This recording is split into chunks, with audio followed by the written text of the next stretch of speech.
Part 1. Setting the stage. The Cold War era. The Cold War wasn't just a rivalry between two superpowers, it was a global chess match of ideas, influence, and ambition. On one side stood the United States, championing capitalism and democracy. On the other, the Soviet Union, promoting socialism and centralized control. Both nations wanted to shape the world in their image.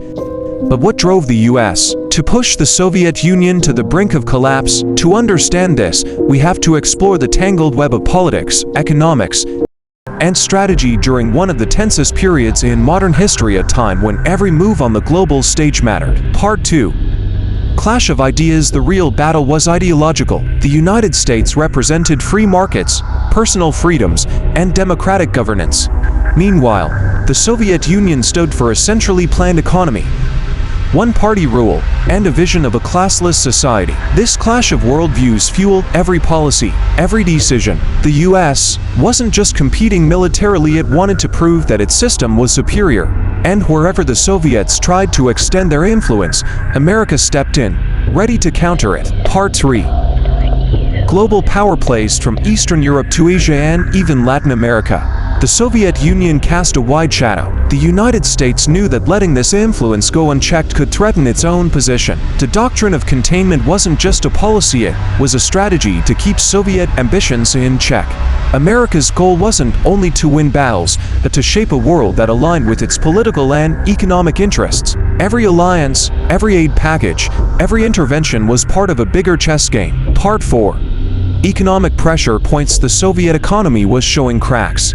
Overspending on the military, maintaining control over satellite states, and a rigid centralized system slowed growth and created shortages.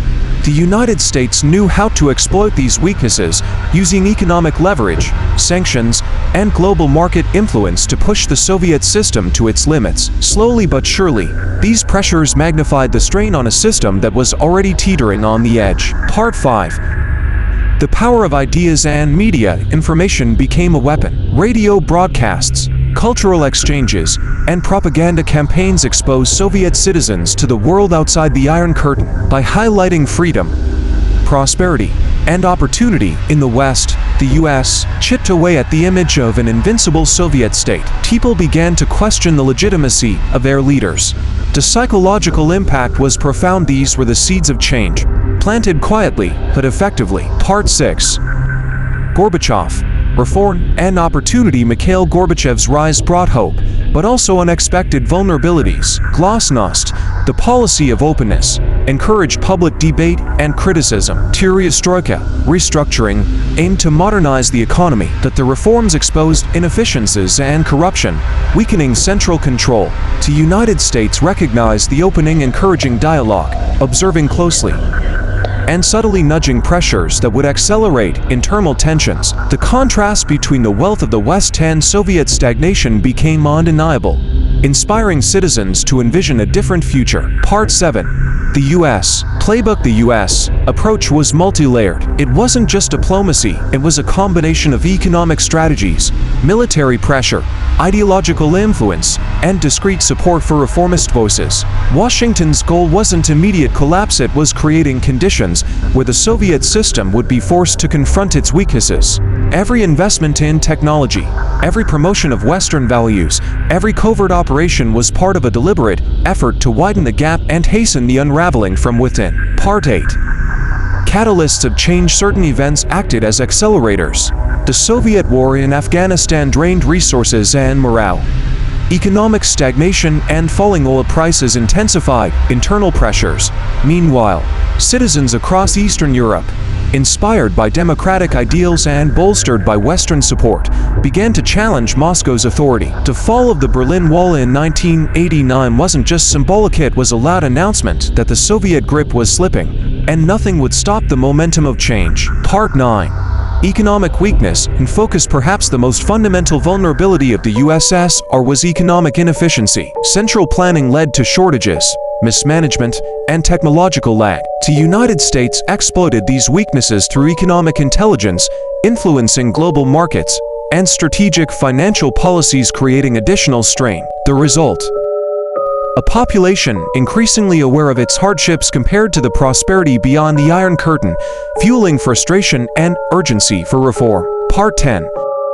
Winning hearts and minds. Ideological warfare wasn't limited to governments, it targeted minds. Through media, like Radio Free Europe and Voice of America, young Soviets were exposed to Western lifestyles and freedoms. Intellectuals, students, and ordinary citizens began questioning the system they had known all their lives. The legitimacy of the Communist Party eroded gradually but steadily. It was a silent revolution, waged not with tanks, but with ideas. Part 11.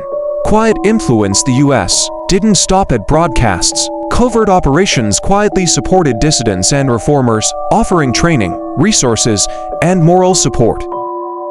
By empowering voices for change from within, America created internal pressure points without overtly provoking the Soviet government. These subtle moves multiplied cracks inside the system, ensuring that the internal stress matched external pressure. Part 12. Nationalism and fragmentation. The USSR was a mosaic of nations. Rising nationalism in the Baltic states, Ukraine, Georgia, and Central Asia became increasingly hard to contain. The United States observed these movements, providing recognition and diplomatic support at key moments. As republics demanded autonomy or independence, Gorbachev faced impossible choices, attempting unity while enacting reforms. U.S. strategies helped these centrifugal forces grow, hastening the eventual dissolution of the Union. Part 13.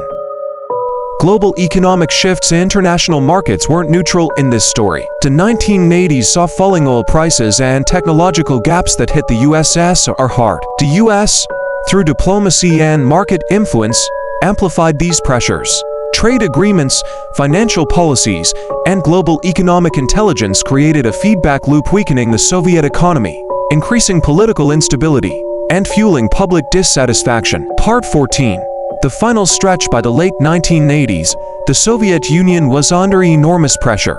Reforms couldn't keep pace, satellite states were breaking free, and nationalist movements were unstoppable. The United States maintained influence through strategic engagement, encouraging change while observing the system falter. In December 1991, the USSR officially dissolved. A decades-long strategy, economic, ideological, and covert, had achieved its goal without a single direct military confrontation. Part 15. Aftermath and lessons. The fall of the Soviet Union reshaped the world. The U.S. emerged as the unchallenged superpower, capable of influencing global politics, trade, and security. Former Soviet republics faced the immense challenge of building new political and economic systems. Studying how the United States navigated these final decades of the Cold War offers a masterclass in patience, strategic leverage, and the subtle power of ideas. The Cold War ended, but the lessons echo in geopolitics to this day. Final part. The untold legacy. Who really shaped history? As the dust settled over the former Soviet Union, one question lingered in the minds of historians and strategists alike.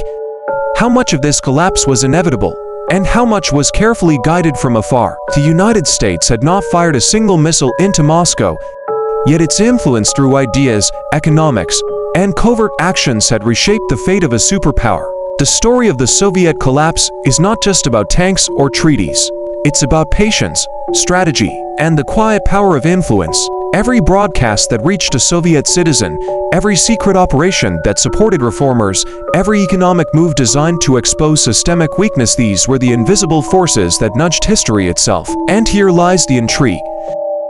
While the world celebrated the end of the Cold War, the question remains: what might have happened if the United States had acted differently, or if the Soviet leaders had resisted reform? Could the Union have survived, or was it already a house of cards, waiting for the right conditions to tumble? History may never give us a complete answer, but one thing is certain. The collapse of the Soviet Union didn't happen overnight, and it wasn't the result of a single event. It was the culmination of decades of strategy, competition, and human ambition. And in that quiet, invisible struggle, the shape of our modern world was decided.